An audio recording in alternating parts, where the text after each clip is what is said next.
Hi good morning ಎಲ್ಲರಿಗೂ. ನಾನಿವತ್ತು ಬೆಳಗ್ಗೆ ಬೇಗ ಎದ್ದಿದ್ದೀನಿ. ಯಾಕಂತಂದರೆ ಇವತ್ತು ಗುರುವಾರ ಆಗಿರೋದ್ರೆ ಬೇಗ ಬೇಗ ಪೂಜೆ ಮಾಡ್ಕೊಳ್ಳೋಣ ಅಂತ ರೆಡಿ ಮಾಡ್ಕೋತಾ ಇದ್ದೆ. ಆಚೆ ಬಂದು ನೋಡಿದರೆ ತುಳಸಿ ಕಟ್ಟೆ ಹತ್ರ ಎಲ್ಲ ತುಂಬ ಅಂದರೆ ತುಂಬ ಗಲೀಜಾಗಿಬಿಟ್ಟಿತ್ತು ರಾತ್ರಿ ಮಳೆ ಬಂದಿರೋ ಕಾರಣದಿಂದಾಗಿ. ಸೊ ಅದನ್ನೆಲ್ಲ ಕ್ಲೀನ್ ಮಾಡಿ ಹೊಸ್ಲು ತೊಳೆದು ರಂಗೋಲಿ ಬಿಡೋ ಅಷ್ಟರಲ್ಲೇ ಟೈಮ್ ಆಗೋಗಿತ್ತು. ಅಷ್ಟರಲ್ಲಿ ನನ್ನ ಮಗಳು ಕೂಡ ಎದ್ದು ಬಂದುಬಿಟ್ಟಿದ್ಲು. ಸೊ ಅವಳಿಗೆ ಒಂದು ಲೋಟ ಹಾಲು ಕೊಟ್ಟು ಒಂದು ಕಡೆ ಕೂಡಿಸಿ ನಾನು ಮನೆಯೆಲ್ಲ ಕ್ಲೀನ್ ಮಾಡ್ಕೊಳ್ಳೋಣ ಅಂತ ಮಾಡ್ಕೋತಾ ಇದ್ದರೆ ಅಷ್ಟರಲ್ಲಿ ನನ್ನ ಹಸ್ಬೆಂಡ್ ಕೂಡ ವಾಕಿಂಗ್ ಮುಗಿಸ್ ಬಂದು ನಾನೇ ಪೂಜೆ ಮಾಡ್ಕೋತೀನಿ, ನನಗೆ ಆಫೀಸಿಗೆ ಟೈಮ್ ಆಗ್ತಾಯಿದೆ, ಟಿಫನ್ ಏನು ಬೇಡ, ಮನೆ ಕ್ಲೀನ್ ಮಾಡಿಕೊಡು ಅಂತ ಹೇಳಿದರು. ಸೊ ಅದಾದಮೇಲೆ ಮನೆಯೆಲ್ಲ ಒರೆಸಿ ಅವ್ರಿಗೆ ಕೊಟ್ಟೆ. ಅವರು ಪೂಜೆ ಮಾಡಿ ಸಹ ಆಫೀಸಿಗೆ ಹೋದರು. ಅದಾದಮೇಲೆ ನಾನು ಫ್ರೆಶ್ ಅಪ್ ಆಗಿ ನಾನು ರೆಡಿಯಾಗಿ ಪೂಜೆ ಮಾಡ್ಕೊಳ್ಳೋಣ ಅಂತ ಮಾಡ್ಕೋತಾ ಇದ್ದೀನಿ. ಪ್ರತಿ ಗುರುವಾರ ನನಗೆ ಬೆಳಿಗ್ಗೆನೇ ಪೂಜೆ ಮಾಡಬೇಕು ಅಂತ ಅನಿಸುತ್ತೆ, ಬಟ್ ಟೈಮ್ ಆಗೋದೇ ಇಲ್ಲ.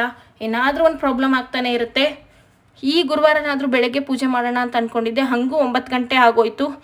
ಬೆಳಿಗ್ಗೆನೇ ಎದ್ದು ಫ್ರೆಶ್ ಆಗಿ ರಾಯರಿಗೆ ಪೂಜೆ ಮಾಡಿ ನಾವು ಮನಸ್ಸಲ್ಲಿ ಏನೇ ಕೇಳ್ಕೊಂಡ್ರೂ ಸಹ ರಾಯರು ನೆರವೇರಿಸ್ಕೊಡ್ತಾರೆ ಅನ್ನೋ ನಂಬಿಕೆ.